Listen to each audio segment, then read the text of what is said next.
digitalisasi, komunikasi, dan media. Nah, luar biasa sekali yang nanti akan dimoderatori oleh Bapak Dr. Insinyur Edi Kurniadi. Mungkin untuk menghemat waktu langsung saja beri tepuk tangan yang meriah untuk Bapak Edi bisa langsung memandu jalannya kegiatan. Baik, Assalamualaikum warahmatullahi wabarakatuh. Selamat pagi.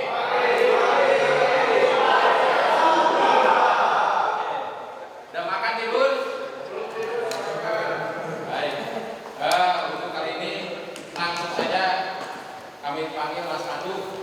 Nanti kenalin sendiri biar cepat. Ya.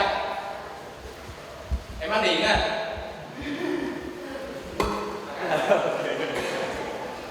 Terima kasih Pak Edi. Selamat semangat pagi.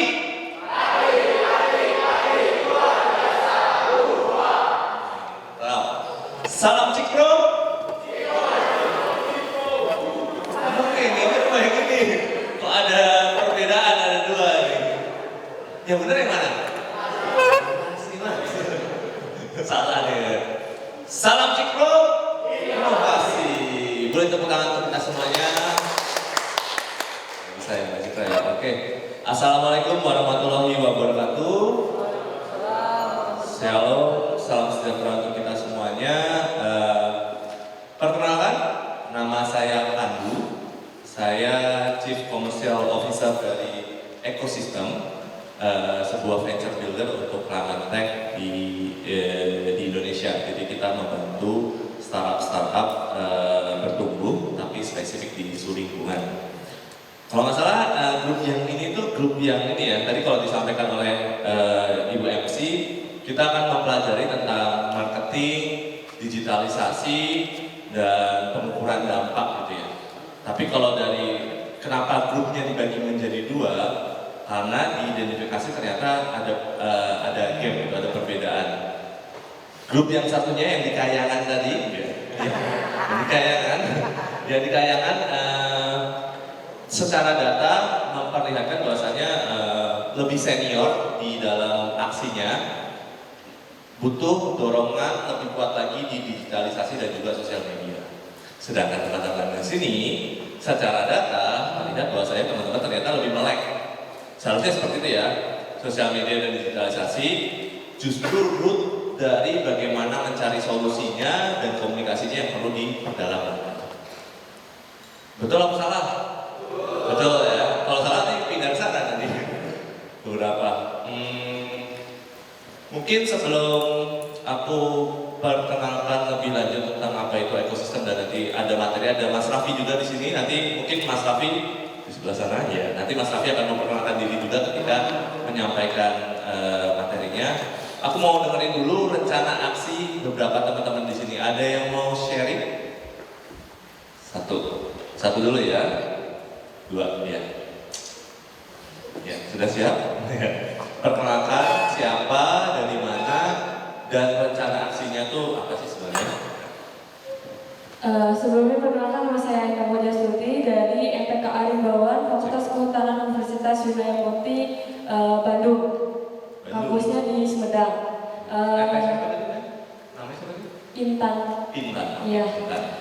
Di sini di organisasi kami ada bidang konservasi, di mana ada kader konservasi, sama ada yang baru kita lantik atau baru kita bentuk itu pelajar konservasi. Di sini masuk dari pelajar konservasi itu kita memberikan peluang kepada teman-teman tingkat SMP, SMA, bagaimana pentingnya konservasi terhadap era sekarang. Jadi seperti itu. Jadi lebih ke edukasi dan penanaman gitu. Oke. Boleh tepuk tangan untuk baik Intan? Iya. Yang dikonservasi apa? Kita lebih mengenal kawasan-kawasan seperti tanaman, flora, fauna, kemudian kita juga membahas isu-isu politik tentang kehutanan zaman sekarang, terus ada kayak antisipasi atau rencana-rencana bagaimana tentang konservasi ini tetap bertahan di kawasan-kawasan tersebut. Boleh tahu nggak di di daerah Bandungnya itu Mbak Intan ini di daerah mana? Di Gunung kah? Konturnya seperti apa atau kayak gimana? Untuk kawasan konservasi di sini kita ada target di 3 lokasi. Yang pertama ada Ciwidey, kemudian ada Lembang, dan kemudian ada Gunung Melayang Timur. Dan baru kemarin kita pelantikan itu di kawasan Ciwidey. Kita baru membentuk pelajar konservasi di wilayah konservasi Ciwidey.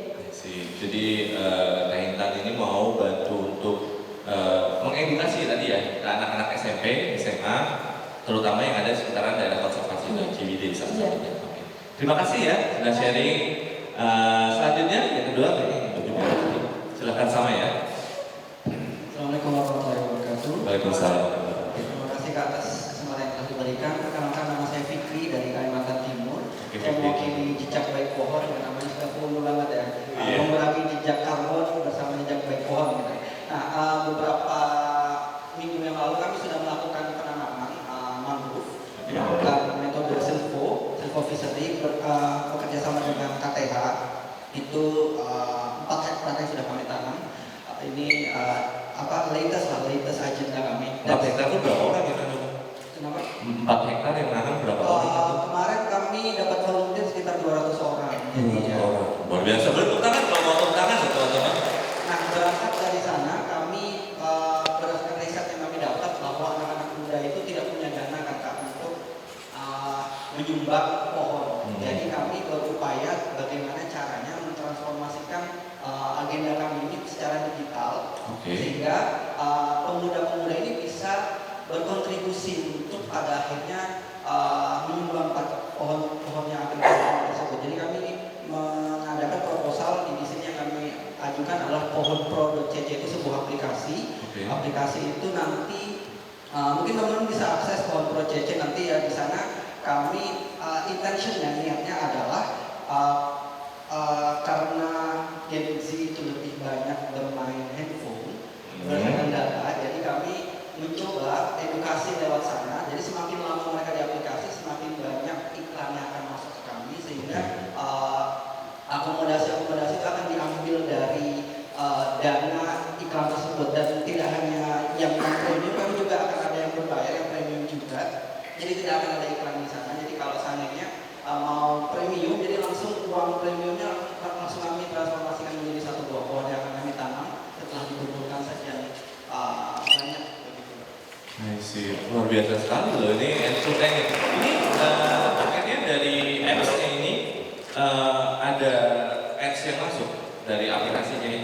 Sejauh ini masih belum karena belum launching ya. Belum launching. Proposalnya untuk launching. Ini renaksinya adalah membuat aplikasi ini. Betul ya. I see gitu. Tapi yang 200 orang tadi dapatin itu sudah terlaksana?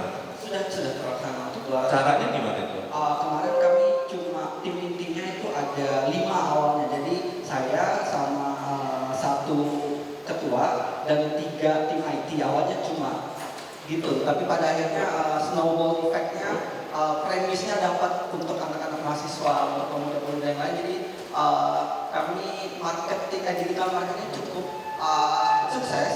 Jadi antusiasme itu muncul kan. Dan sekarang baru membuka badan pengurus harian untuk lebih menyempurnakan sistemnya di jejak baik pohon. Jadi masih merangkak istilahnya. Oke, terima kasih sekali Mas Fikri ya tadi ya. Sudah sharing. Oke, kita sudah dapat 2 contoh rencana aksi dan sudah aksi nyata, bahkan tadi ya 4 hektar sudah ditanam 200 orang. Nah, cuma nanti di sesi kali ini saya dan tim Raffi nanti yang akan membantu fasilitasi lebih dalam lagi bagaimana menemukan apakah rencana aksi atau solusi yang teman-teman tawarkan ini sesuai dengan masalah yang terjadi di sekitaran teman-teman.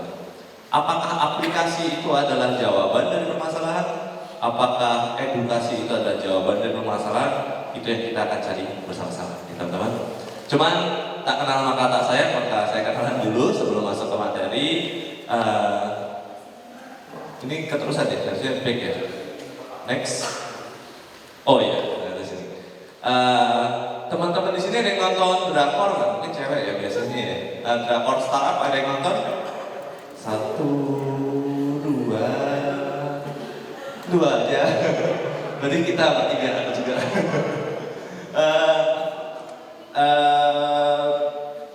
Dirimu bisa menjelaskan tentang sandbox nggak? Bisa menjelaskan sandbox nggak yang ada di startup itu? Bisa? Coba. Yang kan jadi di drakor startup itu ada Haji Peong itu angel investor, ya kan? Namdosan itu ada yang punya startupnya, ya kan? Terus ada sandbox di situ. Menurutmu sandbox itu kayak gimana? Iya, yang seingat saya yang sepahami pada saat nonton Korea tentang startup itu, sandbox itu dia ibaratkan sebagai tempat bermain sebenarnya yang foundernya waktu itu adalah ayahnya si salah satu peserta startup itu yang berangkat dari kisah pada saat mengajak anaknya bermain dan sering terjatuh akhirnya terluka.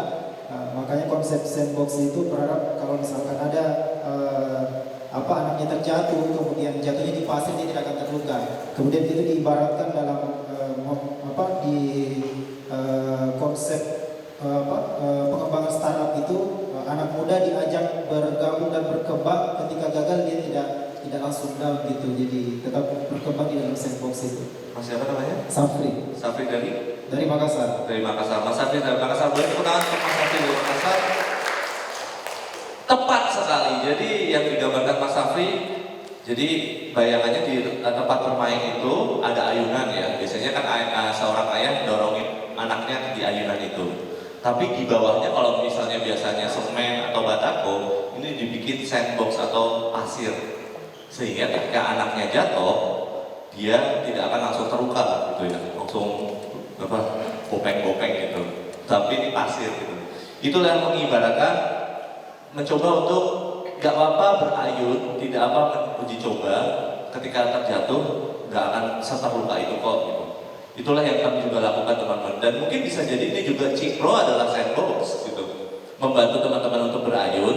Ketika jatuh kita masih ada di circle yang sama kok. Cuman kalau di ekosistem kami itu spesifik untuk startup, jadi udah ekonomi dan bisnis, lalu spesifik di isu climate atau di isu lingkungan. Nah ini kita sebenarnya secara gerakan sudah ada dari 2011, lalu kita berubah menjadi, kita punya movement di 2014, kita punya satu juga lini bisnis namanya Waste Fortune untuk waste management, hingga baru di pandemi 2021, kayaknya nggak bisa gini terus deh. Banyak teman-teman yang punya bisnis atau mau mulai usahanya di isu lingkungan, tapi takut gitu. Lah kalau aku nyemplung ke sini dapat penghasilannya dari mana gitu. Kalau aku nyemplung ke sini nanti bisa nggak ya hidup dari sini? Yang itu kita makanya bikin namanya ekosistem venture builder Planetech di 2021. Ini tim kami ada Ika dan juga Nindi, tapi di ruang kahyangan di sini ada Raffi. Ya, dari di Indonesia itu sebenarnya mungkin ada kayak teman-teman Mas Fikri tadi ya, punya inovasi-inovasi penemuan yang udah mulai menyelesaikan permasalahan lingkungan. Kalau selama ini kita lihatnya perusahaan ya yang gede apa? Indofood gitu ya, perusahaan apa? Gojek gitu ya. Itu kan tidak langsung menyelesaikan permasalahan lingkungan, mereka hanya berfokus pada ekonominya dulu. Tapi ketika kita bisa melihat di sini ada Waste for Change, ada Biki, ada Carbon Ethics, Travel Web Alta, Reservoir, dan lain sebagainya. Mereka fokus kepada permasalahannya dulu. Mau nyoba yang mana? Nomor 3 nih. Nomor 3 itu Carbon Ethics namanya. Carbon Ethics ini startup yang dia melihat kita lagi ada permasalahan perubahan iklim ya, climate change. Lalu permasalahan dan juga opportunity. Pemerintah memiliki target untuk ENDC ya, Nationally Determined Contribution, menurunkan carbon offset. Ini Bu Novia yang lebih paham, lebih expert di situ. Nah, teman-teman melihat opportunity-nya sehingga dia bisa juga bagaimana mengkalkulasi carbon offset-nya melalui penanaman mangrove sehingga nanti bisa dibayari oleh perusahaan Pertamina, Transjakarta dan lain sebagainya, itu bisa membayar untuk melakukan proyek-proyek tersebut. Ada reservoir yang ada batako rembes-rembes itu teman-teman. Dia melihat, kok dia ada di Bandung awalnya ITB. Dari laboratorium melihat permasalahan banjir nih Kenapa? Karena jalanannya atau paving blocknya tidak didesain untuk bisa menyalurkan air sehingga resapannya lebih besar, sehingga diciptakanlah solusi tersebut. Dan lebih banyak lagi ya, energi efisiensi, electric mobility, fashion sekarang sudah mulai sustainable fashion, sustainable materials, packaging, ya ini macam-macam yang berpotensi kedepannya untuk memiliki potensi ekonominya. Teman-teman udah nonton video yang disampaikan ada 5? Sudah nonton? Udah lihat yang bagian ecopreneurship? Sudah ya? Cuman ada beberapa yang belum ya, karena mungkin itu di bagian nomor 5 ya. Tapi nanti di akhir kita akan mempelajari juga tentang materi ecopreneurship. Ini potensinya, jadi teman-teman, kalau misalnya teman-teman mau nyemplung di isu lingkungan dan menjadikannya itu suatu usaha, kalian nggak sendirian kok. Kadang-kadang kita merasa gitu ya, emang ada yang udah nyemplung, emang udah ada yang bergerak banyak teman-teman gitu, cuma nggak kelihatan aja. Karena memang media kita dikuasai oleh orang-orang yang heboh gitu ya, punya sensasi gitu ya, ngeprank gitu ya. Nah ini saatnya teman-teman ekopreneur ini harusnya tampil juga dan menunjukkan tajinya di sektor yang lebih luas lagi gitu. Ini harapan kami ya, dan semoga bisa diciptakan dengan melalui adanya Cikro salah satunya. Sepertinya itu dari saya untuk pembuka dan perkenalannya. Nanti lebih lanjut kita akan masuk dan exercise beberapa materi yang akan disampaikan oleh Mas Alfi. Terima kasih teman-teman, saya berikan kepada Raffi. Oh iya, ada satu video untuk mendapat gambaran lebih lanjut tentang apa itu ekopreneurs ya. Silakan.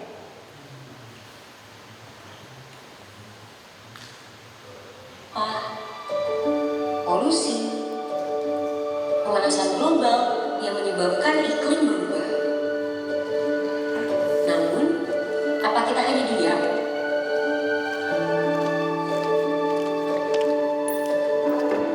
Beragam inovasi coba diciptakan, jutaan solusi coba ditawarkan. Anak muda masa depan bangsa yang peduli melalui kontribusi nyata untuk menyelamatkan lingkungan.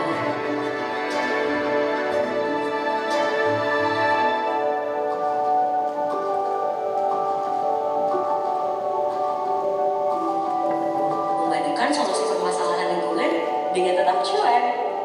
Ya, kita sebut mereka ekopreneur.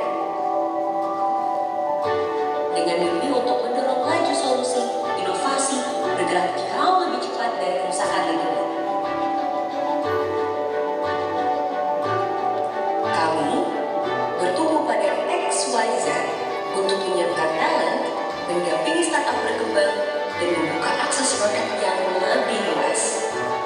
Ekosistem ingin menciptakan layaknya sebuah ekosistem. Ekosistem yang mendorong keberlanjutan. Ekosistem yang membawa kebaikan bagi lingkungan dan masa depan. Hanya kesempatan untuk membuktikan, kesempatan untuk membuka lebih banyak peluang green jobs di masa mendatang.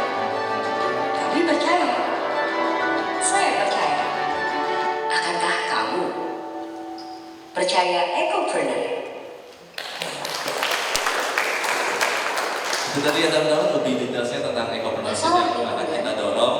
Ada tadi kalau misalnya di dalam video ada apa ya, nyempil-nyempil ya, ada IG-nya di bawah apa, jadi kayak misalnya meja jadi plastik, lalu ada aplikasi untuk makanan sisa gitu, ada waste management dan lain sebagainya. Itu solusi-solusinya ada beberapa keyword, diantaranya lingkungan jadi cuan ya, dan membuka peluang green jobs lebih banyak lagi. Silakan Raffi, sorry kelamaan aku. Berikut Pak. Thank you Mas Pandu. Halo, assalamualaikum warahmatullahi wabarakatuh. Selamat siang teman-teman. Perkenalkan, nama aku Raffi Shiva Kurniawan sebagai Sustainability Officer di Ekosistem. Hari ini mungkin lebih ke sharing dan akan butuh exercise nih, atau kita akan berlatih. Jadi di sesi aku siang ini kita tolong teman-teman persiapkan kertas, buku atau laptop mulai dari sekarang mungkin ya, kalau misalnya belum ada, karena nanti setelah ini kita akan membahas mengenai problem solution fit.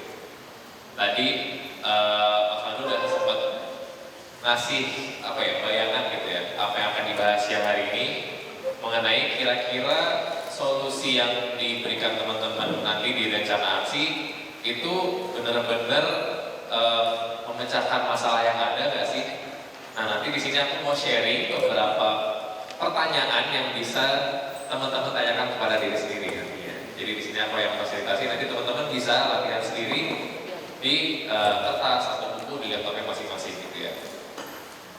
Oke, di sini tadi ada muka yang udah mikir gitu, problem solution fit itu apa sih? Jadi mulai aja. Jadi gini, secara namanya problem solution fit, secara harfiah atau translate-nya itu berarti kan masalah solusi yang cocok gitu ya. Nah di sini aku meminta teman-teman di sini, teman-teman Cikpro di sini untuk ketika merencanakan suatu aksi lingkungan, pikirkan 3 hal ini. Nomor 1, apa masalah yang sebenarnya terjadi? Kira-kira apa sih sebenarnya masalah yang terjadi?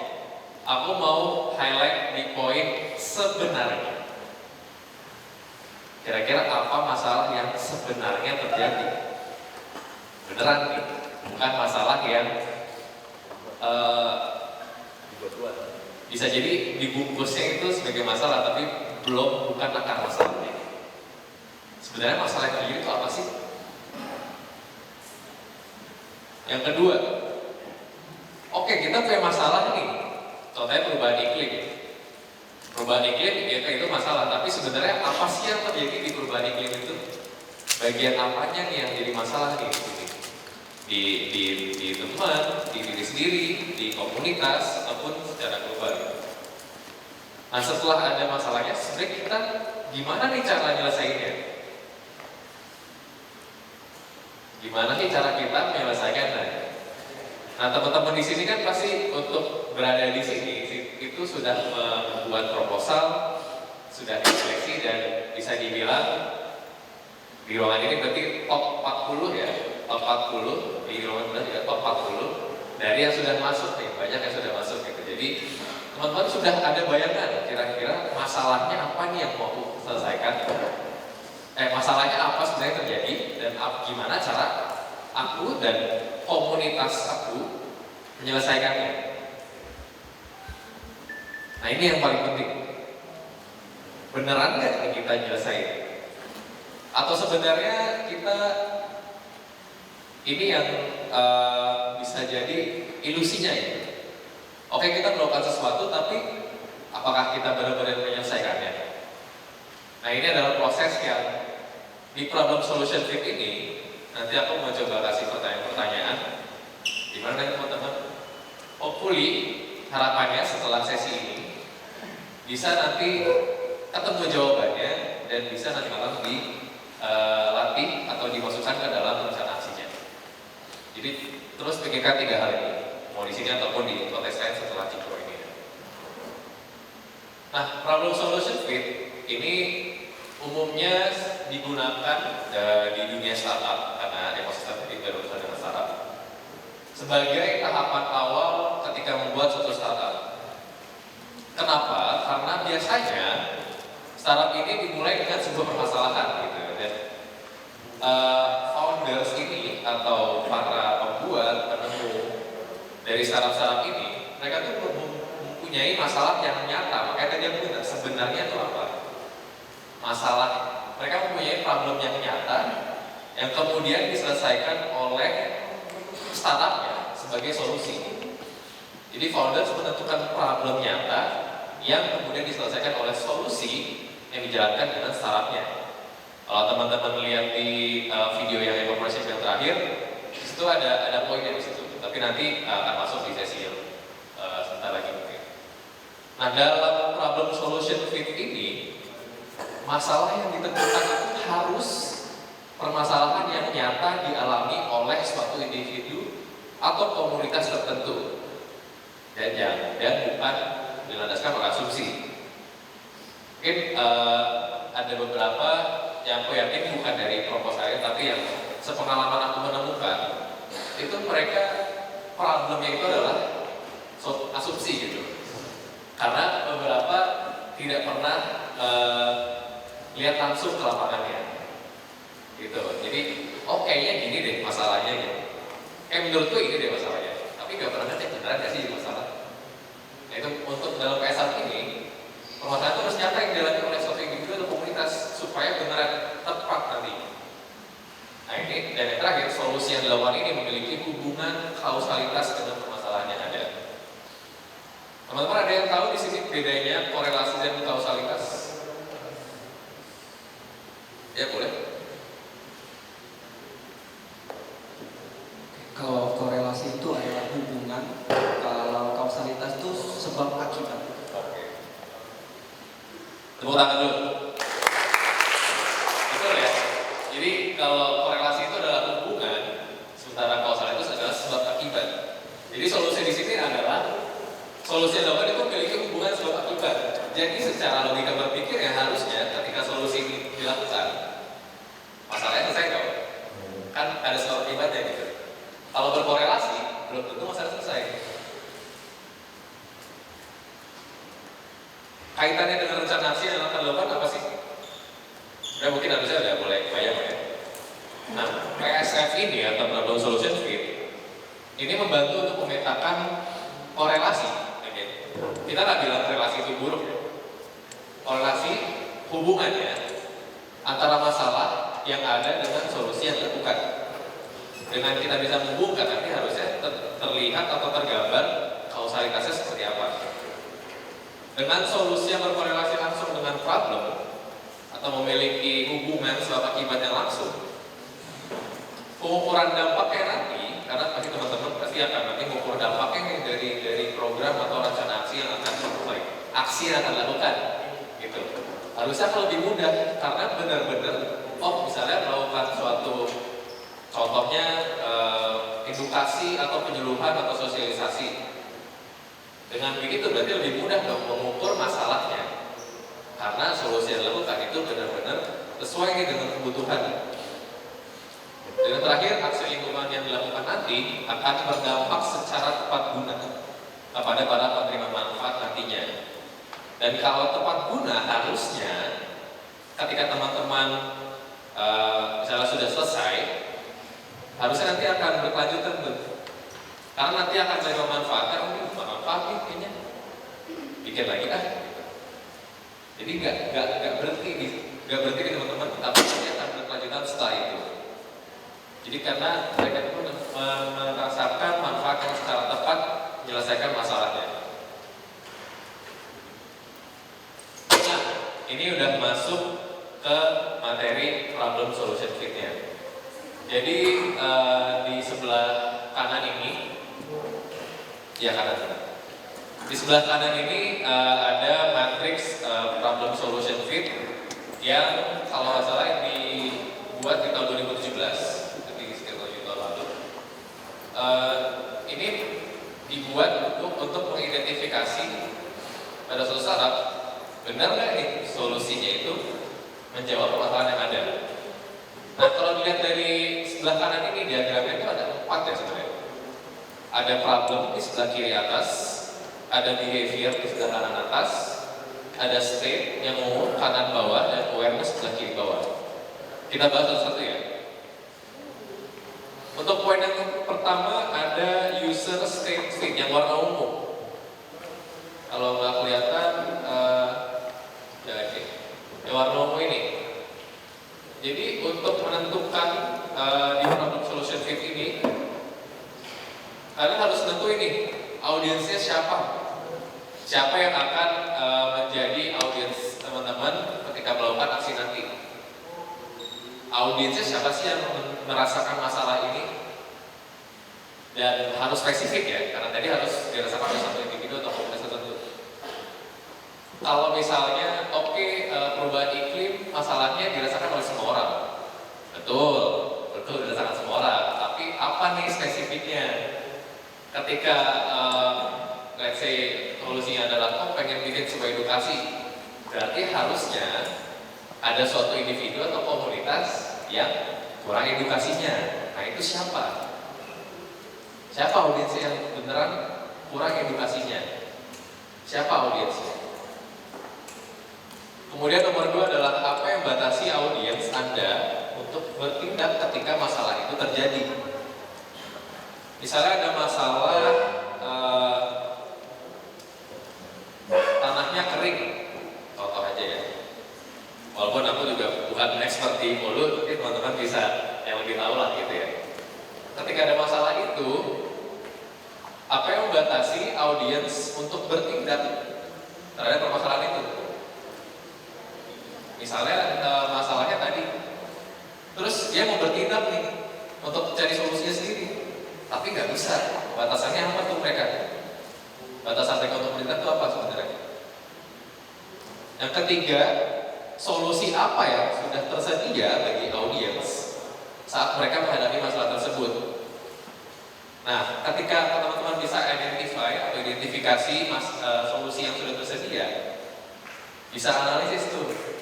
Misalnya, sebelumnya udah pernah ada edukasi nih. Edukasinya efektif nggak?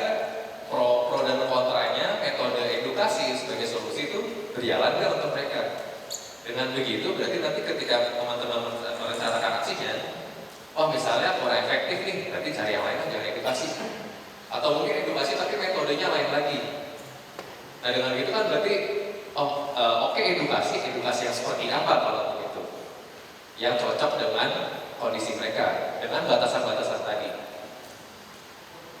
Oke, kemudian yang oranye ini, yang problem behavior fit. Pertanyaan pertama adalah masalah apa yang Anda ingin selesaikan atau teman-teman di sini ingin selesaikan untuk audiens. Sudah jelas ya? Lalu nomor 2 adalah penyebabnya itu apa sih? Yang menjadi penyebab masalah ini ada terus.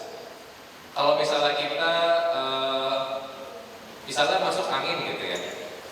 Oke, masalahnya adalah dingin. Terus solusinya adalah minum obat. Ya kalau dingin lagi minum obat lagi dong.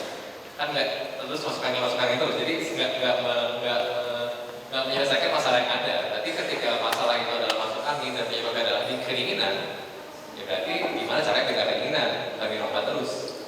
Kalau kan nanti akan berulang-ulang lagi dong nanti masalahnya. Penyebabnya apa? Akar masalahnya apa? Masuk ke poin behavior atau perilaku. Nah, ketika masalah ini terjadi, masalah itu seberapa sering terjadinya, dan ketika masalah ini terjadi, audiens teman-teman di sini melakukan apa? Perilakunya terhadap masalah itu gimana? Apakah mereka cuek? Apakah mereka peduli banget? Apakah mereka misuh-misuh aja misalnya? Bagaimana sih mereka perilaku? Karena kalau misalnya behavior ini atau perilaku ini tidak ada yang mendukung masalah itu, berarti sebenarnya masalahnya tidak seperti itu. Atau yang sebelumnya. Atau yang jadi challenge adalah ketika sebenarnya itu masalah, tapi audiensnya tidak memahami bahwa itu masalah. Itu challenge yang lebih besar lagi. Berarti teman-teman harus membuat, men-trigger atau memantik audiensnya, oh ini masalah loh gitu. Tapi harus ada empati di sana. Jangan kayak, oh kalian tuh melakukan ini salah gitu. Ya nggak akan terima. Karena pasti akan mereka menolak. Selama ini kita pengen aja gitu. Dan terakhir seberapa sering perilaku terkait ini terjadi. Next yang hijau, awareness, yang bisa disebut communication channel fit. Pertanyaan pertama adalah apa yang memicu pelanggan atau audiens? Karena kita biasa di baik customer atau pelanggan. Audiensnya tuh ketika ada problem ini, mereka pengen bertindak. Picunya apa sih? Apa yang memicu mereka untuk bertindak?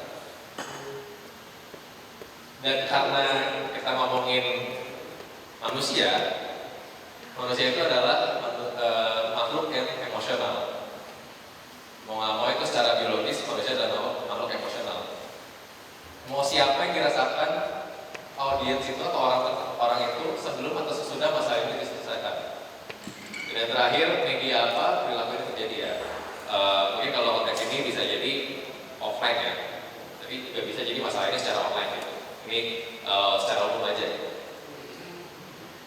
terakhir, oke, berarti kalau sudah keempat lingkaran tadi, harusnya ketemu nih di tengah yang ungu solusinya. Solusinya apa? Gitu. Pikirkan solusi yang sesuai dengan batasan tadi, masalah tadi, perilaku tadi. Jadi teman-teman memanfaatkan perilaku yang ada. Misalnya, kalau masalah kemarin aku baca anak-anak sekarang itu kecanduan game. Nah, anak-anak sekarang itu kecanduan game, main game.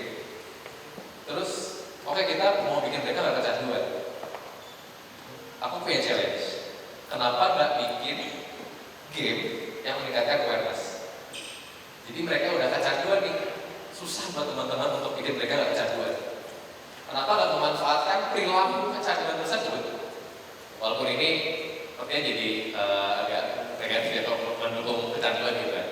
Tapi kita bisa memanfaatkan perilaku yang sudah ada supaya mereka lebih terasa dampaknya. Ketika mereka suka main game, kenapa nggak kita bikin tools atau alat untuk game yang mengarahkan mereka nggak peduli terhadap lingkungan. Jadi mereka seru nih main, mereka dapat ilmunya juga. Jadi itulah mungkin salah satu contoh yang solusinya ternyata bisa kayak gini. Nah itu yang disebut problem solution game.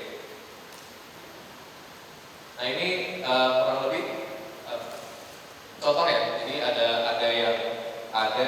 salah satu proposal yang aku ambil sebagai contoh di sini. Yang penting sebenarnya generik ya. Problemnya adalah kurangnya kesadaran untuk menjaga lingkungan khususnya pada isu volume. Dari proposal yang sudah aku lihat, ini problemnya kebanyakan, tapi belum menjawab behavior, state, dan awareness-nya.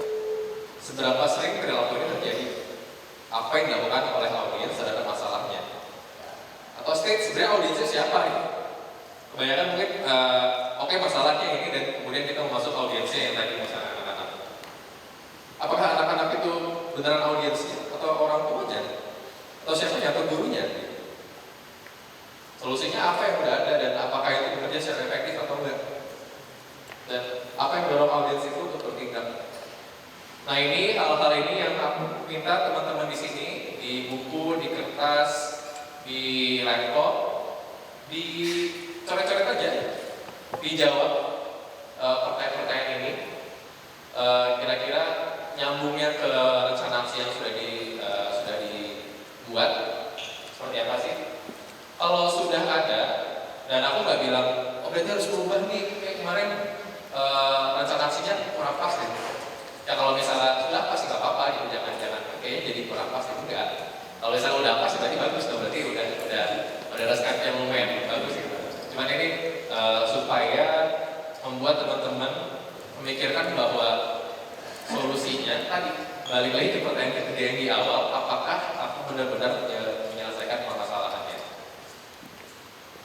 Nah ini sebenarnya kalau digabungin semuanya akan jadi sebuah kanvas ini, yang mana nanti sebenarnya ini nggak harus dibuat, ini info aja, sekedar info bahwa ini untuk startup bisa jadi mereka akan buat ini gitu, sebagai acuannya. Karena itu udah masuk.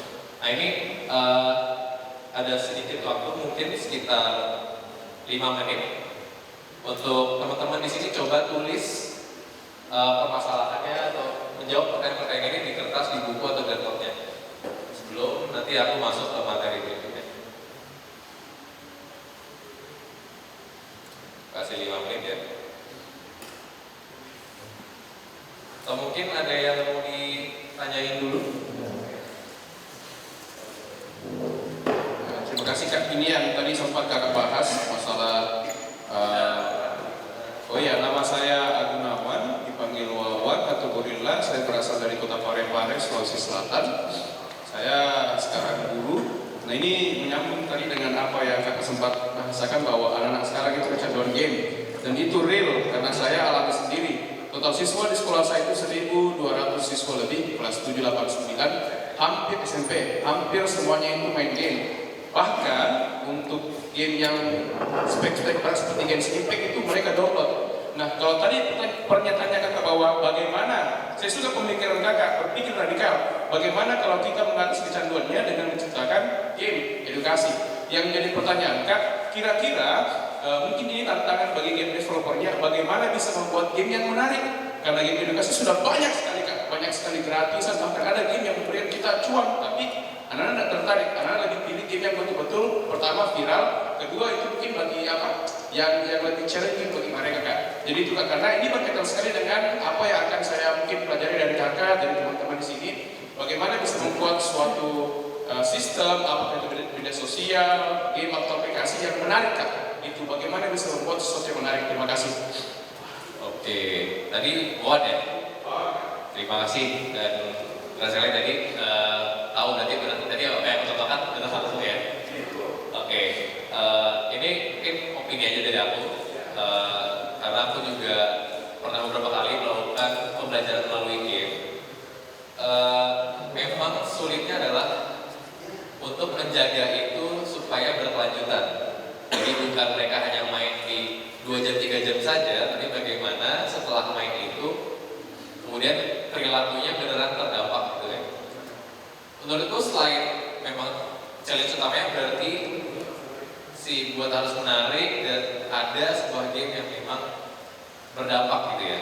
Namun menurutku challenge utamanya adalah bagaimana sistemnya itu yang mendukung supaya game itu terrealisasi. Contohnya misalnya gamenya untuk mereka peduli penggunaan misalnya listrik, dengan mereka hemat listrik, jangan banyak main HP supaya nggak ngecas-ngecas terus gitu ya. Nah itu berarti bagaimana lingkungannya itu dapat mendukung si anak ini atau beberapa anak ini setelah belajar, oh memang ini nggak boleh ngecas terus, contohnya gitu. Jadi karena apalagi di level anak-anak itu harus ada dukungan berupa reward atau punishment atau sesuatu yang diambil dari mereka. Jadi ketika melakukan mereka main game terus atau let's say berarti tadi untuk menggunakan listrik terus, rewardnya apa nih buat mereka atau punishmentnya apa buat mereka. Jadi bukan permasalahan secara gamenya doang. Oke, kita harus bikin game yang menarik dan mengedukasi.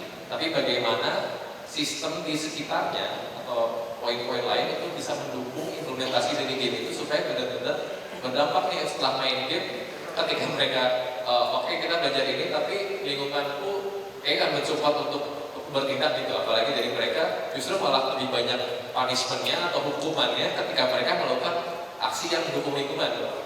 Karena kalau kayak gitu setelah mereka main ya jadi nggak ada gunanya, karena di lingkungan yang realnya itu nggak ada hal-hal yang mendukung dia untuk bertindak gitu. Jadi menurutku selain untuk mendevelop gamenya secara menarik, harus ada lingkungan yang mendorong supaya maksud dari game itu benar-benar terdukung dan terimplementasi.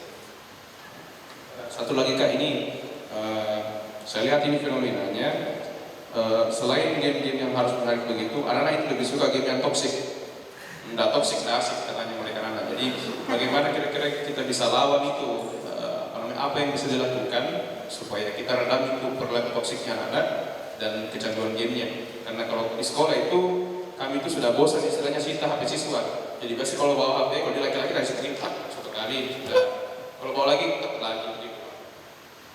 Ya, itu memang gimana ya, maksudnya secara itu sistematiknya udah susah gitu ya, karena memang mungkin secara digitalnya banyak hal yang mendorong ke arah sana ya. Bisa dianggap persepsikan sebagai menarik, tapi kalau misalnya kita bisa mengubah persepsi apa yang menarik buat mereka, itu yang bisa jadi yang kemudian oh yang itu udah gak lagi menarik nih, kita mau yang menarik ini aja, itu yang problem. Caranya ya perlu banyak stakeholder sih menurutku yang harus digair untuk sama-sama bekerja untuk mencapai itu. Terima kasih Awan atas pertanyaannya.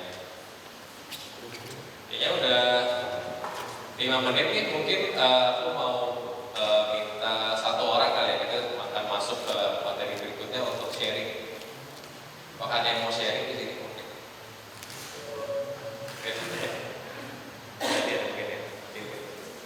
Boleh kenalan dari mana dan tadi apa aja yang diceritakan dari ini Pak Diana ya. Assalamualaikum warahmatullahi wabarakatuh. Perkenalkan, nama saya Nurfanto dari kebetulan aksi saya adalah sekolah alam. Ya, sekolah alam itu terjadi karena untuk mendukung kelompok binaan dari tempat kerja saya, yaitu Balai Taman Nasional Bukit 12. Dan kebetulan kita fokus ke pengembangan generasi muda untuk kader-kader lingkungan. Ya, untuk menjawab pertanyaan-pertanyaan itu, seberapa penting perilaku ini terjadi? Sangat sering, karena di wilayah tempat kerja saya itu banyak pembalakan liar, ya, pembalakan liar dan deforestasi hutan. Terus apa yang dilakukan oleh audiens terhadap masalah ini? Kami dari kelompok pencinta alam sudah melakukan beberapa aksi penanaman. Yang pertama di 2021 kita bergabung dengan kelompok tani hutan menanam di daerah rehabilitasi 21 hektar. Itu penanaman 21.000 pohon tanaman hutan. Dan 2024 ini terakhir sekitar 15 hektar bersama kelompok KPA juga di wilayah rehabilitasi. Terus untuk siapa audiens Anda? Kami bertujuan di audiensnya itu dari pelajar, generasi muda, dan masyarakat sekitar, terutama generasi muda dulu. Pelajarnya berapa ini? Oh, SMP dan SMA. Oh, SMP dan SMA. Ya, karena mereka lebih tertarik karena mengikuti zaman sekarang itu lagi FOMO-FOMOnya pencinta alam, mendaki gunung dan lain-lain. Kita lebih fokus ke situ untuk memberikan ilmu dan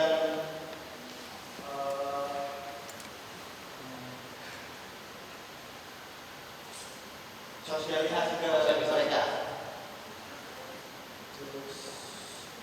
Solusi apa yang sudah ada, ya itu tadi penanaman. Solusi untuk mengembalikan ekosistem yang sudah ada.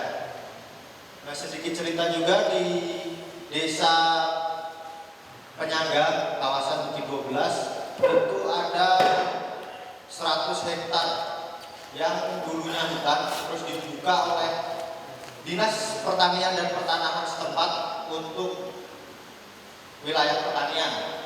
Akan tetapi karena wilayah tersebut ada sebagian yang bergabut, jadi masyarakat enggan atau malas, karena gabut itu kan dalam masuknya kan. Jadi masyarakat malas, terus aksesnya juga susah. Jadi wilayah tersebut sekarang jadi lahan kosong. Dan kebetulan 2023 terjadi kebakaran di wilayah tersebut. Itu kan itu yang jadi fokus saya dan teman-teman untuk melakukan peninjauan kembali di wilayah tersebut. Apa yang membatasi audiens untuk bertindak? Ya karena ini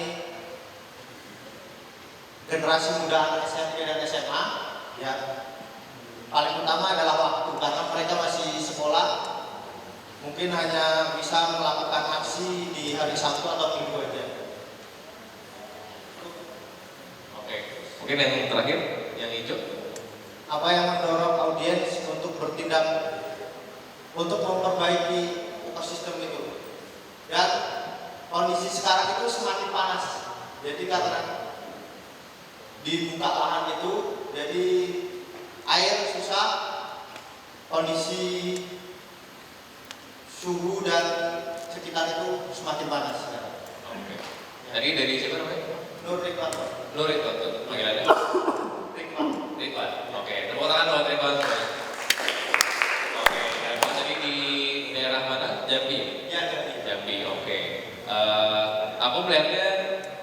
udah lumayan oke nih. Berarti tadi mungkin apakah ini sebelumnya sudah kebayang atau baru kebayang karena menjawab itu? Sudah kebayang dari aksi itu. Dari aksi. Memang ingin memperbaiki. Gitu, oke. Nah, berarti bagus ya. Tadi mungkin salah satu contoh yang aku bilang kalau misalnya memang sudah terpetakan di proposal awalnya, berarti tinggal nyetain aja nih gitu. Karena pertanyaan ini hanya pertanyaan pemantik supaya bisa menemukan solusi yang secara tepat guna akan berdampak gitu, berdampak secara tepat guna gitu. Jadi tadi audiensnya adalah SMP SMA yang peduli terhadap bukan peduli ingin bisa mereka naik gunung dan lain sebagainya, dan itu mau diedukasi supaya untuk melakukan tanaman tadi ya. Oke, tadi pakai berarti nanti berlanjutannya biar banyak pohon dan supaya masalah-masalah tadi tidak terjadi lagi. Nah, terus ini ada di wilayah yang dibuka itu kan dulu dibuat embung. Nah, dulu kan itu lahannya kosong, nggak ada apa-apa setelah dibuat itu kan. Terus kita di 2019 melakukan penanaman dan sekarang sudah mulai hijau lagi dan ekosistem burung terus ekosistem lainnya udah kembali lagi. Oke, kayaknya aku sempat lihat ya proposal ini. Oke, tepuk tangan lagi buat teman-teman.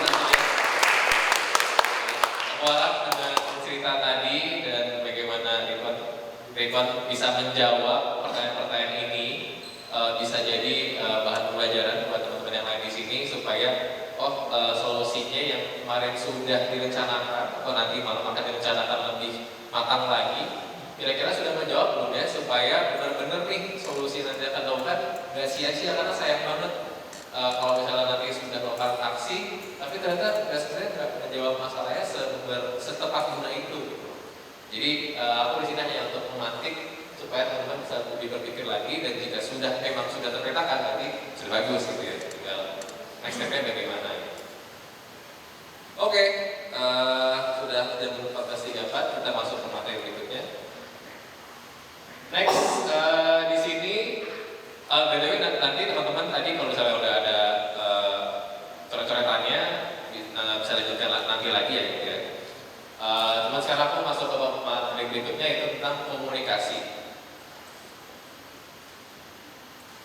Oke, sebelum masuk,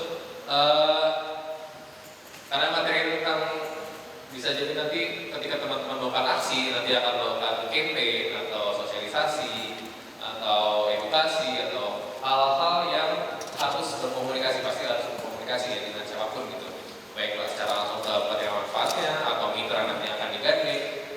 Nah, di sini aku mau sharing tentang komunikasi yang menurut beberapa organisasi yang sudah besar ini proven atau terbukti lumayan efektif untuk berkomunikasi ke eksternal atau ke lawan bicaranya gitu ya.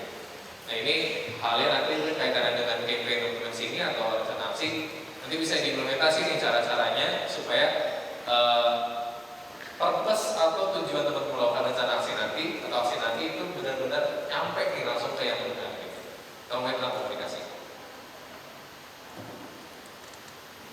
Ya, jadi di sini ada sebuah framework atau teori namanya Golden Circle. Yang buat adalah Bapak Simon Sinek. Dia dari, aku lupa dia dari mana, mungkin dari barat sana, atau Amerika atau apa, mantap. Beliau itu bilang untuk komunikasi yang efektif itu ada 3 lingkaran yang sudah teman-teman lihat di sini. Jadi ada lingkaran tengah, ada why atau kenapanya, ada how di tengahnya, bagaimana cara mencapainya, what itu apa yang dilakukan untuk menjawabkan solusinya. Jadi ada tiga fase atau 3 metode, bukan metode ya, metode 1, cuma ada 3 cara untuk menyampaikan komunikasinya. Nah, jadi kalau menurut Simon Sinek ini di teori Golden Circle ini selalu mulai dengan why, selalu mulai dengan kenapa, selalu mulai dengan apa yang menjadi landasan teman-teman ini melakukan sesuatu. Makanya aku bikin diagram seperti ini karena how baru ke what. Karena yang core-nya adalah why. Kenapa why? Tadi aku nyambung ke yang materi sebelumnya bahwa manusia itu adalah makhluk yang emosional. Dengan men-trigger why ini atau mengkomunikasikan why kalian teman-teman semua di sini, itu bisa merangsang audiensnya atau lawan bicaranya secara emosional dibandingkan dengan kawat-kawatnya. Mungkin ini masih belum kebayang ya kenapa begini, atau mungkin beberapa teman di sini udah agak mulai oh iya. Jadi teknik golden circle ini kalau konteksnya untuk mengkampanyekan lingkungan itu bisa membantu menstruktur nyampaian supaya lebih persuasif. Mulai dengan alasan atau motivasi aksi, bagaimana cara mencapainya, apa yang dilakukan untuk mencapai. Teman-teman di sini ada yang bisa hari ini kasih dapat. Kalau mulai dengan why itu harusnya secara teori itu akan lebih persuasif. Nah, aku minta teman-teman di sini supaya beneran kerasa nih ya, dan aku tidak menjelaskan teori secara panjang lebar. Aku mau minta teman-teman masing-masing buat satu kalimat per bagian lingkaran. Jadi bikin satu kalimat di why, bikin satu kalimat di how, bikin satu kalimat di what ya. Jadi kenapa teman-teman lakukan ini, bagaimana cara mencapainya, dan apa yang dilakukan untuk mencapainya. Nah nanti setelah bikin masing-masing satu kalimat per bagian lingkaran, coba ngobrolin ini sama teman di sampingnya. Caranya, aku mau minta coba dites dan harus jujur ya. Mulai dari why, how, to what, terus dites kalau mulai dari what, how, to why. Kira-kira lebih kena di mana? Kena yang mana? Yang pertama apa yang kedua? Ini berarti yang di exercise teman-teman reenaksinya ya, rencana aksinya. Boleh reenaksi atau jalan juga boleh sih. Kalau bisa sama reenaksinya boleh juga. Tapi why ini adalah purpose atau alasan teman-teman melakukan sesuatu gitu. Jadi langsung ke nilai-nilai yang teman-teman pegang, langsung kayak motivasi atau landasannya itu seperti apa. Coba mulai dengan itu, terus satu lagi, tadi kan udah ada kalimat-kalimatnya tuh. Dibalik, mulainya dengan dari apa yang dilakukan baru ke alasannya. Dicoba bikin kalimatnya dan coba diobrolin ke teman sampingnya gitu ya. Kalau misalnya ada yang ganjil mungkin langsung bertiga gitu. Oke. Coba dulu. Aku mau coba exercise boleh nggak? Boleh. Salambi. Ada yang kita flashback dikit. Teman-teman di sini kan semuanya ikutan Cipro ya. Nah, proses teman-teman bisa duduk di ruangan ini. Coba dipikir lagi sekali lagi. Nah, aku pengen nanyain why, how, dan what-nya. Ada yang mau coba aku interview nggak? Siapa? Kamu sudah. Kita kasih dulu. Ada yang mau exercise nggak? Katanya, ya siap. Nama dan mikrofonnya banyak ya. Itu boleh dipakai yang ini.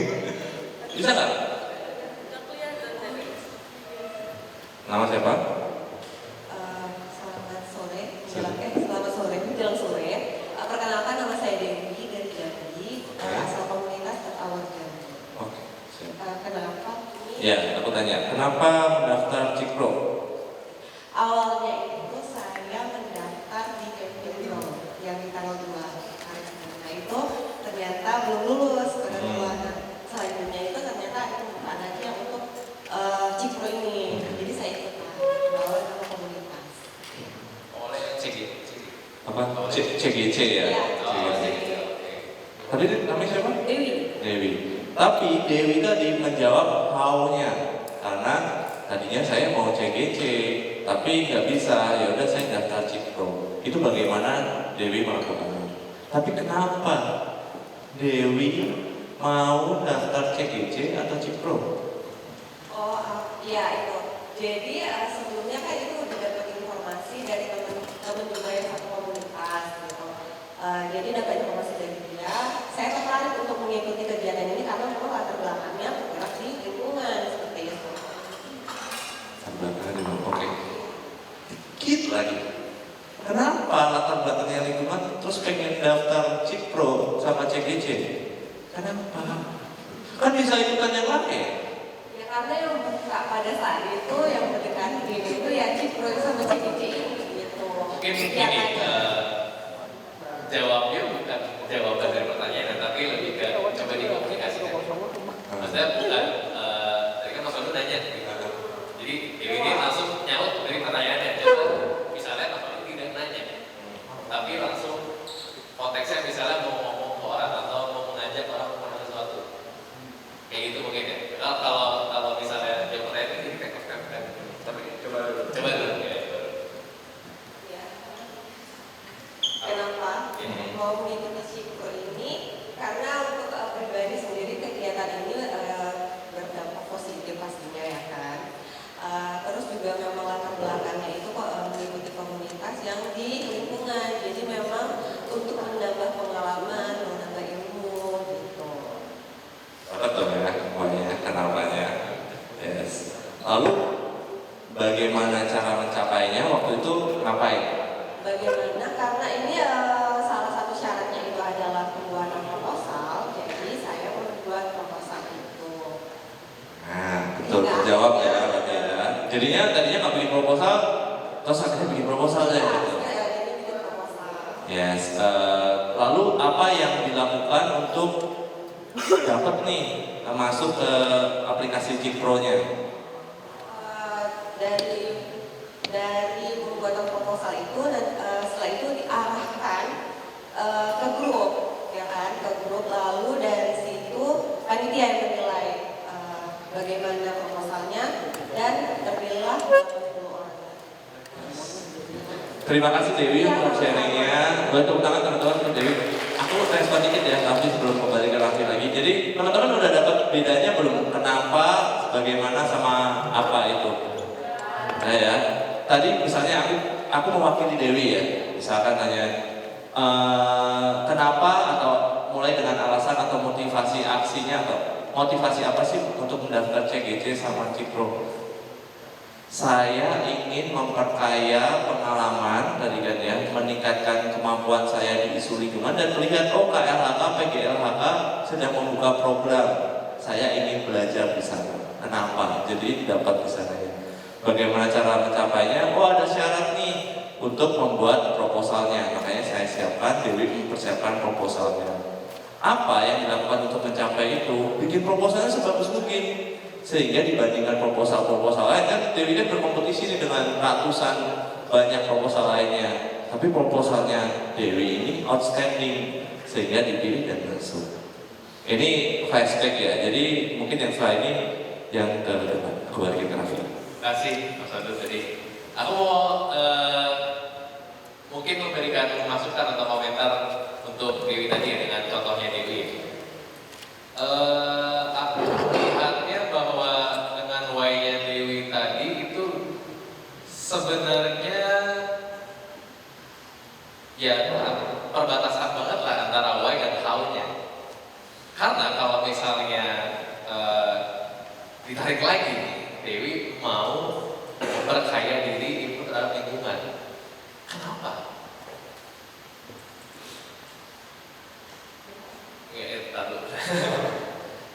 Berarti kan di sini Dewi adalah seorang yang peduli terhadap lingkungannya, peduli terhadap isu lingkungan, punya keresahan terhadap apa yang sedang terjadi di sini. Aku punya concern, aku resah sama apa yang terjadi di dunia ini, di perubahan iklim ini. Aku punya concern, aku juga peduli terhadap lingkungan ini. Aku takut untuk melihat dunia ini atau lingkungan yang tempat tinggalku tidak nyaman lagi. Gimananya? Aku mau berkaya diri, ilmunya. Karena aku peduli dan aku punya resah dan aku mungkin secara konteks punya sedikit pengalaman. Aku mau mencari pengalaman supaya memperkaya diri aku. Berkaya diri aku dengan ikutin Cipro. Apa yang dilakukan? Buat proposal atau daftar. Berarti kan tadi ketika, makanya tadi aku bilang sebenarnya why dan how-nya itu perbatasan karena oke, aku punya background di lingkungan, aku punya data-data tadi, kenapa? Jadi tadi pas aku bilang why-nya itu yang menjadi alasan teman-teman untuk bergerak sebagai manusia. Alasan atau landasan teman-teman bergerak melakukan apa yang dilakukan setiap hari. Purpose-nya apa? Value-nya apa dari diri teman-teman itu? Mungkin itu ya, jadi tipis-tipis ada perbatasan di sana. Berarti why-nya itu lebih karena aku resah dengan kondisi sekarang dan aku peduli. Aku pengen melakukan sesuatu. How-nya tentang Cikro. Oh, ada lagi buka nih dan how-nya aku harus memperkaya diri aku karena kurang pengalaman. Dan melalui program ini aku bisa melakukan sesuatu nantinya melalui rencana aksi atau aksi yang nanti akan dilakukan. Berarti what-nya adalah aku daftar di sini dan aku melakukan aksi itu nantinya. Karena why-nya adalah aku resah dan aku peduli. Aku resah dan aku peduli, aku ikutan program ini, aku melakukan programnya. Coba dibalik. Aku ikutan, aku melakukan ini karena aku udah ikut Cikro, karena aku ikut Cikro karena aku butuh pengalaman. Aku sebenarnya resah dan peduli terhadap ini. Kira-kira lebih kena yang mana? Nah, sekarang teman-teman coba bikin kalimat tadi dan coba dirangkai dan kita masih waktu. Oke, mungkin nunggu yang sudah pindah sini ya. Coba diobrolin dengan teman sebelahnya gitu. Dan teman sebelahnya harus jujur dan kayaknya lebih masuk yang mana gitu. Dan kira-kira poin-poin yang harus ditingkatkan di bagian mananya. Boleh sekarang mungkin sambil menunggu yang sebelah sini di latihan.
nggak sesuai redaksi kan?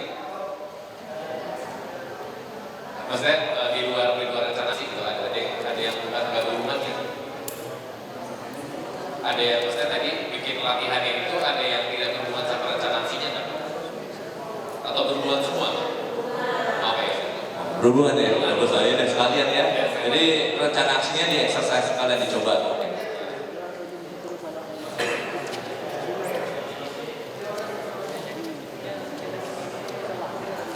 Ada temannya ini.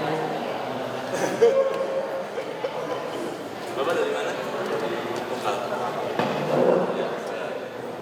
Baru. Emang? Tahu.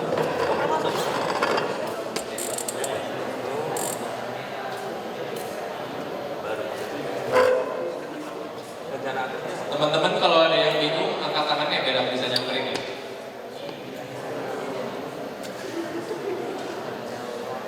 Mana udah bikin proposal? Jadi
Oke, halo teman-teman. Halo. Hai. Oke. Karena udah mulai masuk, mungkin aku cukupkan dulu materinya sampai di sini. Habis ini masuk ke materi berikutnya. Harapannya ini bisa membantu teman-teman di sini untuk latih lagi dan untuk menyempurnakan rencana aksi nanti ya. Oke. Itu dulu. Dan pesan terakhir dari aku, selalu mulai dari why-nya teman-teman melakukan sesuatu. Oke. Jadi itu dulu dari aku sebelum aku handover mic ini. Mungkin nanti kalau misalnya ada pertanyaan boleh langsung kontak aja atau nanti karena masih ada di sini bisa langsung tanyakan aja. Jadi semoga bermanfaat dan itu dulu dari aku. Assalamualaikum warahmatullahi wabarakatuh. Ada yang bukan gabungan ya. Ada yang maksudnya tadi bikin latihannya itu ada yang tidak berhubungan sama rencana aksinya kan? Atau berhubungan semua? Oke. Berhubungan ya, bagus aja dan sekalian ya. Jadi rencana aksinya di exercise kalian dicoba.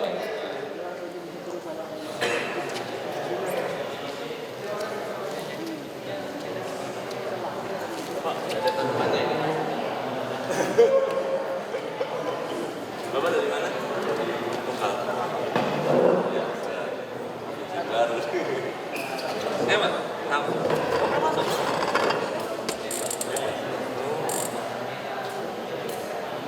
Baru. Rencana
Jadi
Oke, halo teman-teman.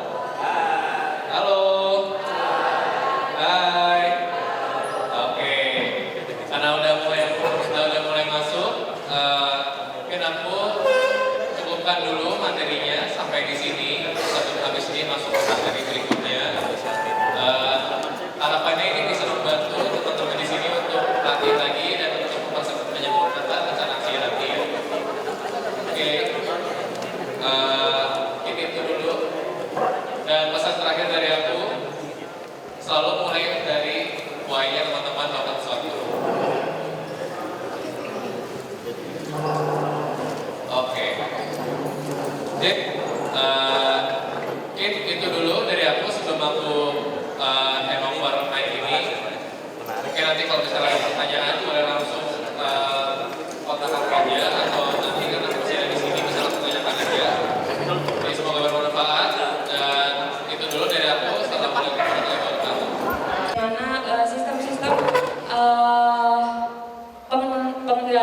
pengendalian tentang iklim gitu.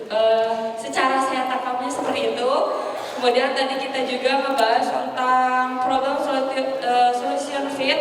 Di sini ada problem,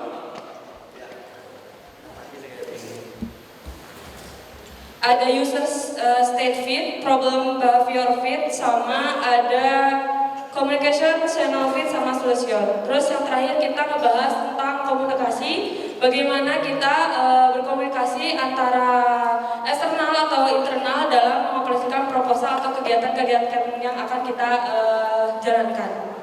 Dimulai dari apa nanti komunikasinya? 1, 2. Why, Kenapa? ya, kemudian how itu bagaimana, dan kemudian what itu apa. Gitu ya? Ya. Terima kasih. Ada coklat lagi? Email? Ya. Iya. Satu lagi dari grup A. Yang ladies boleh? Boleh? Satu lagi? Oh enggak? Fikri dan siapa tadi? Oh, Kak Intan, Kak Fikri ya?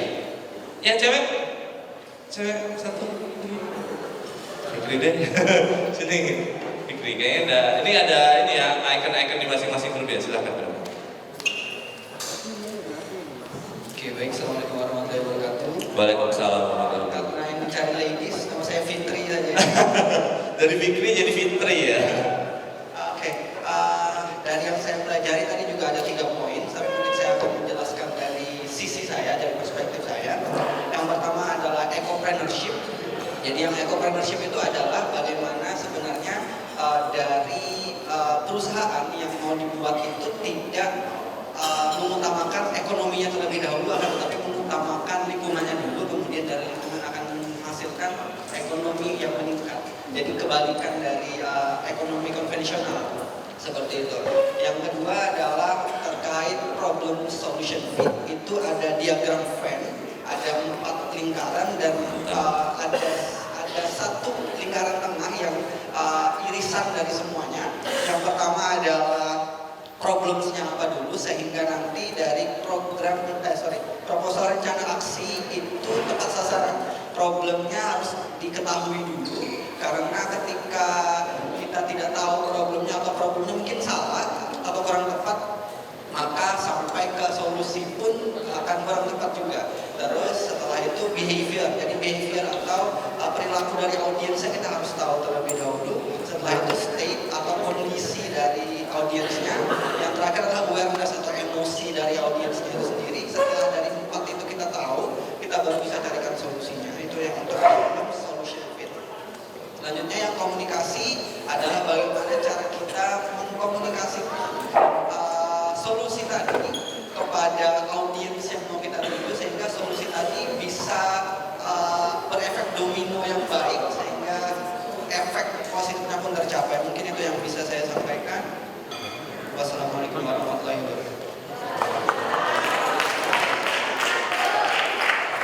Nih coklatnya ada 1. Gini. Terima kasih. Boleh tepuk tangan untuk Mas Fikri. Ini di luar kepala lo tadi. Details lo, diagramnya ada 4 apa aja. terus sampai bagaimana mengkomunikasikannya bisa gantiin Mas Raffi nih kayaknya. Udah detail semuanya bisa tersampaikan. Jadi untuk dari grup BEM, perkenalkan saya Pandu, saya jadi ekosistem juga. Mungkin tadi saya sudah kenalan dengan yang grup A, tapi grup B belum. Saya hanya menambahkan sedikit lagi items ya, karena tadi teman-teman sudah mempelajari masing-masing ya, dibedakan menjadi dua. Satu mungkin ada belajar lebih eksploratif di media sosial ya Bu ya, terima kasih sekali. Dan di satunya lagi lebih kepada bagaimana mengkomunikasinya sehingga komunikasinya lebih terarah dan terstruktur, tidak ngasal gitu.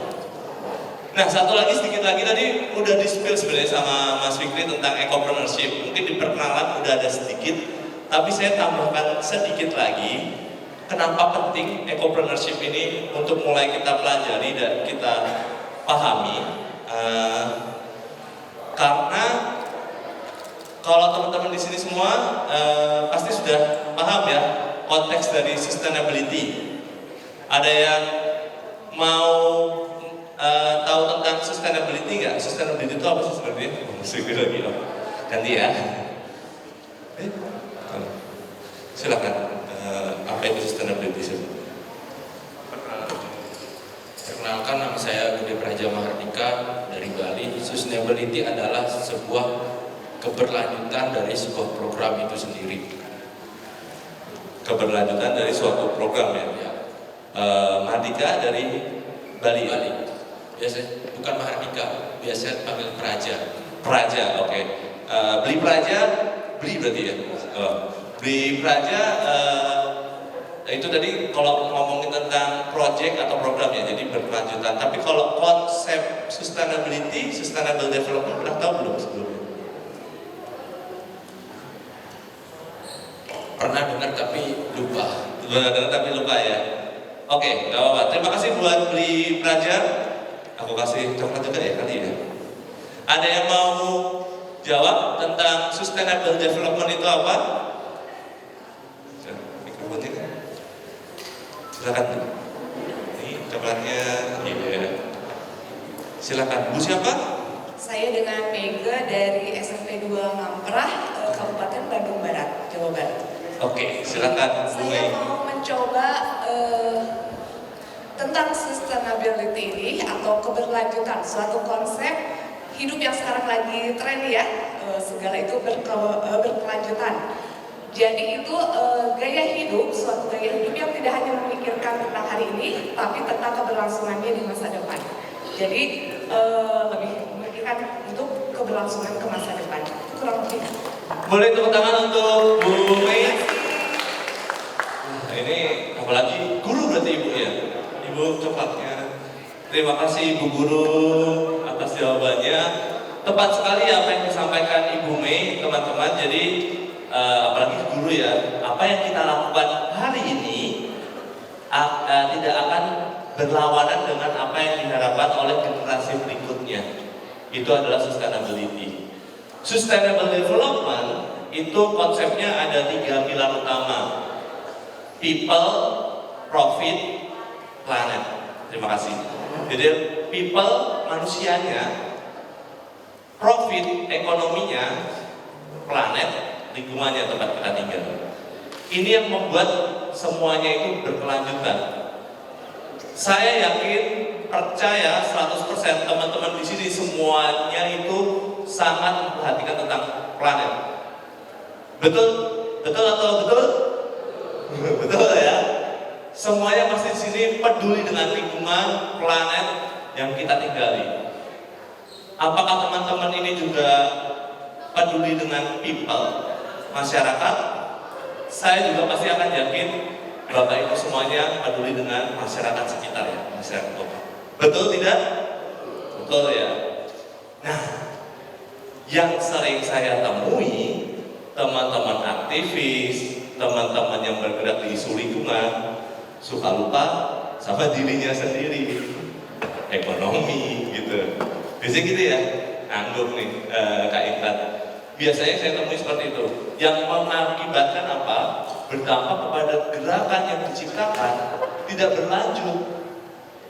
1 tahun dapat program dari perusahaan apa CSR 10 juta dijalankan 2 bulan, bulan depannya nggak ada dana lagi, selesai. Benar ya Pak ya? Selesai. Dapat dana dari mana? Bikin proyeknya, nggak ada dananya, selesai. Cari kerja apalah ya gitu ya, proyekkan lah gitu, apa saja gitu. Nah ini yang konsep ekopreneurship saya mau sampaikan, pengusaha tidak hanya memikirkan dampak ekonomi, tapi juga memikirkan dampak lingkungan dan sosial.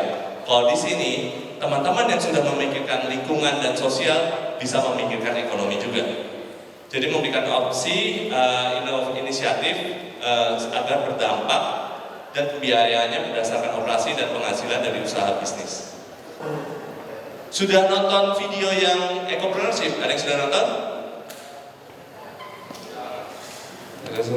Raffi yang nonton, Raffi yang bikin. Ada yang sudah nonton? Sudah nonton ya? Boleh di-share sedikit apa yang didapatkan dari materi ekopreneurship?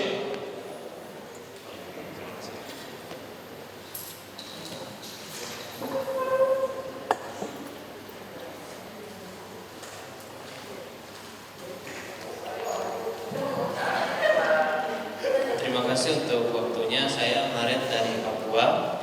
Dari episode 5 itu tentang ekopreneurship, saya mempelajari bagaimana menggabungkan bisnis dan keberlanjutan, terus hubungan hasil yang diinginkan dengan impact, kemudian prosesnya mulai dari input, proses, output, outcome, dan impact-nya. Oke, itu saya yang diringkas kemarin. Boleh tepuk tangan buat Kak Maret. Aku tebak Kak Maret pasti ulang tahunnya bulan Juni. Agustus. Salah. Oh, ulang tahun. Kita nyanyi. Maret ya. Serius? Maret. Kita ucapin selamat ulang tahun ya. Selamat ulang tahun. Oh, belum. Gak jadi kena prank. Dikerjain balik ya. Luar biasa ya. Ternyata beneran Maret ya. Terima kasih Kak Maret. Tadi yang bahkan sudah ada catatannya ya. Dan ini yang materi yang disampaikan oleh CEO-nya dari ekosistem, Kak Jonathan Davi. Yang saya suka quote dari situ adalah, semakin besar dampak yang diciptakan oleh kegiatan atau usaha atau proyek teman-teman, semakin besar juga dampak ekonominya seharusnya. Karena yang terjadi adalah sebaliknya, semakin teman-teman banyak tanam pohon, semakin habis modalnya gitu. Semakin teman-teman melakukan pengelolaan sampah, makin habis modalnya. Yang ini yang sebenarnya harus dibenarkan, harus dikoreksi, sehingga makin besar dampak sampah yang dikelola, makin banyak pohon yang ditanam, harusnya ekonominya naik gitu. Jadi berbanding lurus. Karena ekopreneurship adalah profit tambah impact. Nah ini yang diceritakan Kak Maret tadi ya, bagaimana mencoba mengimplementasikan theory of change. Sebenarnya ini hanya pedoman saja buat teman-teman semuanya, karena teman-teman kan bikin proposal ya.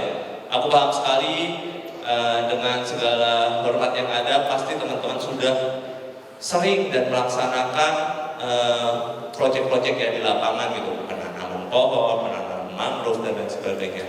Yang kami ingin bantu adalah bagaimana mengkomunikasikan tersebut ke dalam suatu laporan atau suatu proposal ke depannya nanti, sehingga teman-teman bisa mendapatkan potensi atau kesempatan lebih banyak lagi. Karena ini pedoman yang dilakukan di internasional, theory of change gitu.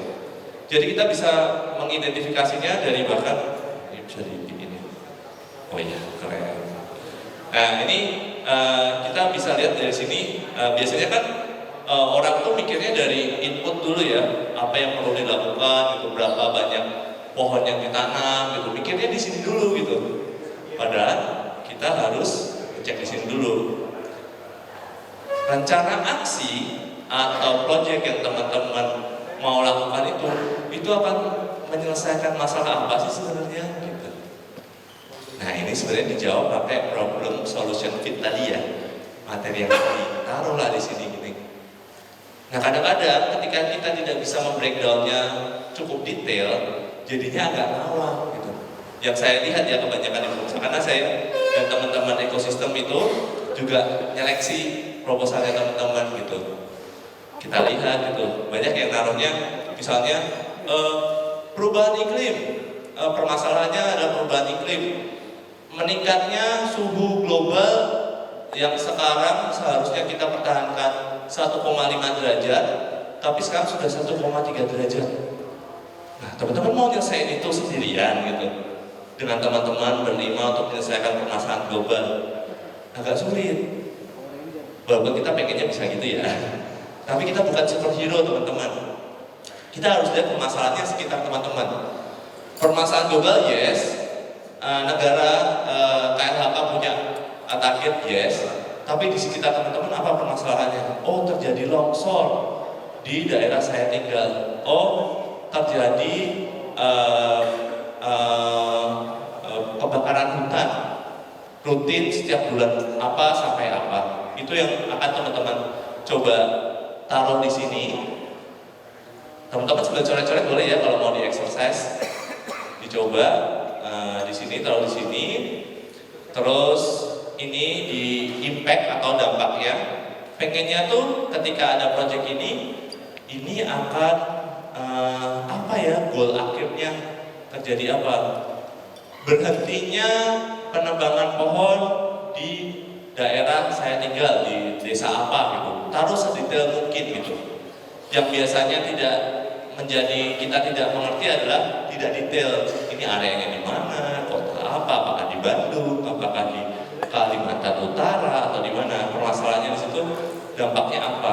Dan kalau bisa ada angkanya. Karena ini numbers, ini naratif ya. Di sini, oh, kita mau pohon yang kami tanam ini bertahan selama 5 tahun, atau kalau teman-teman sudah mulai lebih expert lagi ya, akan terserap 500 kilogram karbon CO2 gitu. Wah, itu udah advance lagi tuh. Tapi kalau teman-teman bisa itu luar biasa, saya akan salut sekali. Lalu outcomes-nya gitu ya, hasil yang dicapai, yang diharapkan. How we will see signs that the project has been effective post the initial launch gitu. Masyarakat sudah mulai berhenti membakar lahannya gitu. Masyarakat sudah mulai berhenti membuang sampah sembarangan gitu. Ini bisa masuk sini. Ini juga bisa di angkanya 2 desa sudah mulai berhenti melakukan aksi penebangan hutan gitu. Bisa masuk. Output, how we will measure the initial success of the project. Ternyata projectnya ini akan dilaksanakan ke beberapa tempat, beberapa masyarakat gitu. Prosesnya diawali dengan apa? Dengan penyuluhan kah, dengan pembagian bibit dan sebagainya. Dan ini mungkin ininya ya, modalnya apa? Berapa orang, gimana, dananya modal dari Cikpro 10 juta rupiah kalau di sini gitu, di numbers ini. Gitu. Jadi nanti ketika melihat semuanya itu, oh, end to end ada semuanya. Namun ketika di proposal tidak harus seperti ini ya teman-teman. Teman-teman tinggal comot aja. Jadi oh, dampaknya aku taruh di slide dampaknya sendiri. Oh, prosesnya aku taruh di details di programnya. Oh, ini hanya membantu sehingga satu kesatuan proposalnya teman-teman itu terpetakan dalam satu halaman. Ini template-nya, saya sudah share dokumennya ke panitia. Jadi saya harapkan nanti panitia bisa share ke teman-teman di grup. Teman-teman bisa exercise, lakukan sendiri, melihat apa yang teman-teman ingin lakukan di program aksinya. Apakah sudah melingkupi semuanya atau ada yang kosong gitu. Kalau misalnya melakukan tapi cuma bisa tahu impact-nya, hasil akhirnya seperti apa, belum terisi, berarti ada hal yang masih belum perlu dipenuhi. Ada yang ingin ditanyakan? Tapi mau nambahin? Kira-kira mau nambahin? Nambahin dong.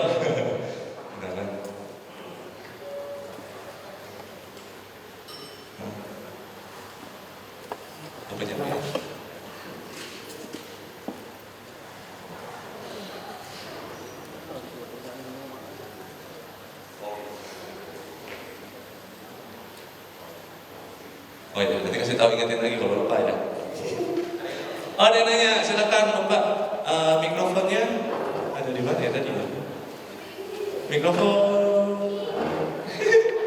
Tolong dong. Iya.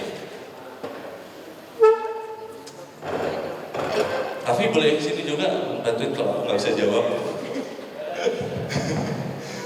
Terima kasih, bahannya sangat menarik. Nama saya Indrawan. Pak Indrawan ya? Pak Indra boleh juga ya. Pak Indra ya. Jawa Barat. Jawa Barat Dan siapa? saya tidak tahu kalau saya tanya apa saya tidak ada coklat juga. Ada Pak, masih ada coklat. Kalau dapat saya nggak nolak. Kalau terbatas nggak usah nolak juga. Ada Pak, ada. Ya. Yang saya mau tanyakan mengenai ini profit. Profit Pak. Profit itu apakah harus berupa uang atau bisa berupa pengetahuan, bisa berupa network. Nah ini saya dari pengalaman saya karena masyarakat tertentu di Indonesia, terutama yang di tempat katakanlah kalau istilahnya komunitas adat terpencil, mereka itu sosial kapitalnya itu sangat besar. Dan kalau datang orang luar seperti saya yang ya dompetnya pas-pasan tadi kita ya, saya kan cuma peneliti, jadi dompet saya mungkin pas-pasan. Mereka bisa memahami dan mereka membangun identitas kultural mereka dengan kearifan mereka. Karena kita juga sangat mengapresiasi bahwa hutan itu dekat sekali ketika nenek moyang mereka mempunyai kampung-kampung di hutan itu dan ada yang istilahnya tempat keramat. Nah, jadi kalau saya melihat untuk suku tertentu mereka bisa apresiasi terhadap pengetahuan, mereka bisa rebuilding their social capital gitu ya, membangun kembali, dan juga mereka akan apresiasi kalau kita bawakan jaringan, karena saya pernah bawa guru-guru dari Perancis buat